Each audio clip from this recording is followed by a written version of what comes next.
With the State of the Union now in the books, the 2026 midterm season is fully underway. The Texas primaries will take place next week on March 3rd, with some of the most watched races being those run for the United States Senate seat, currently held by incumbent U.S. Senator John Cornyn. Cornyn has held the seat since first being elected to the Senate in 2002, after previously serving as the Texas Attorney General, Texas State Supreme Court Justice, and Texas District Court Judge. Across each of his previous 4 Senate runs, Cornyn has enjoyed an average of double-digit victories in the general election. But the current polling within the Republican primary now has him at risk of not even reaching the November contest.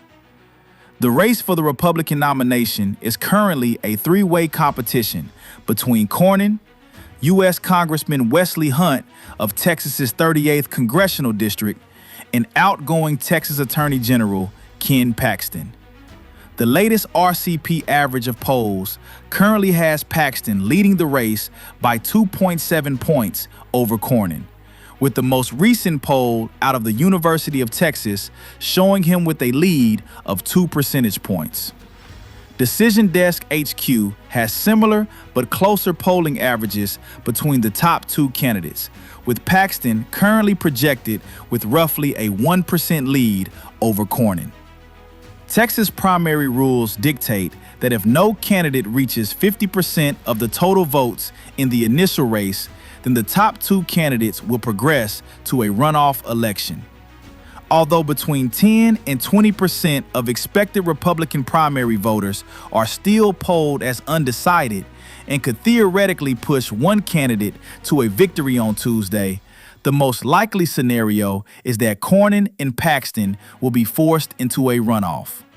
However, Hunt has seen a small but steady increase in his polling support throughout the primary cycle, and as of now, it is not completely out of the question for Cornyn or Paxton to be the one eliminated from the race prior to a primary runoff election.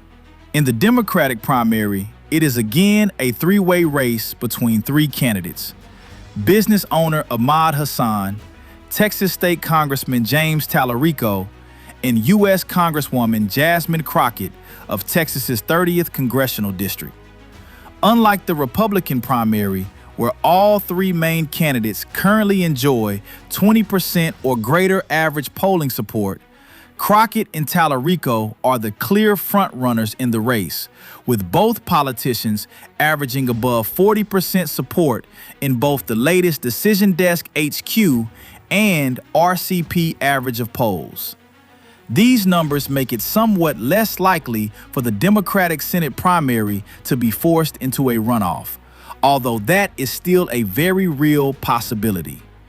If Hassan somehow manages to reach his polling ceiling of 2%, and Tallarico and Crockett run within 2.5 percentage points of one another, that is exactly the outcome we will be looking at next week, leaving both major political parties with an extended primary season.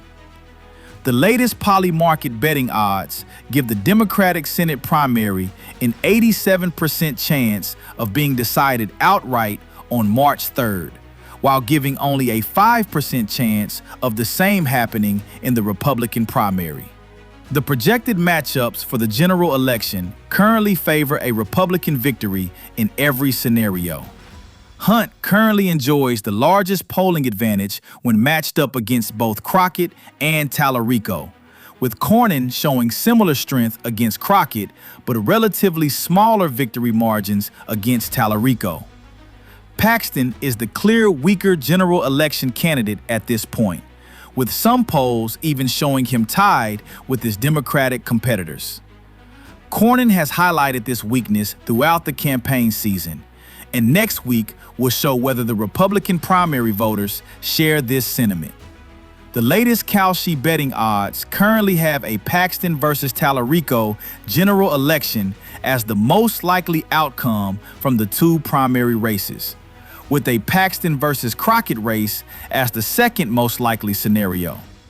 A Cornyn versus Tallarico race currently only sits at 10% betting odds.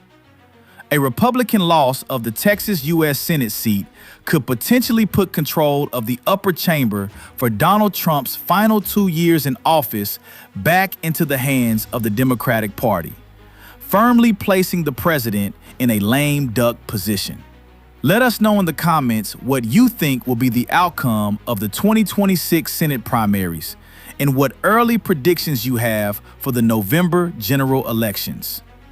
Thanks for watching, and subscribe to the Election Center YouTube channel for more election content.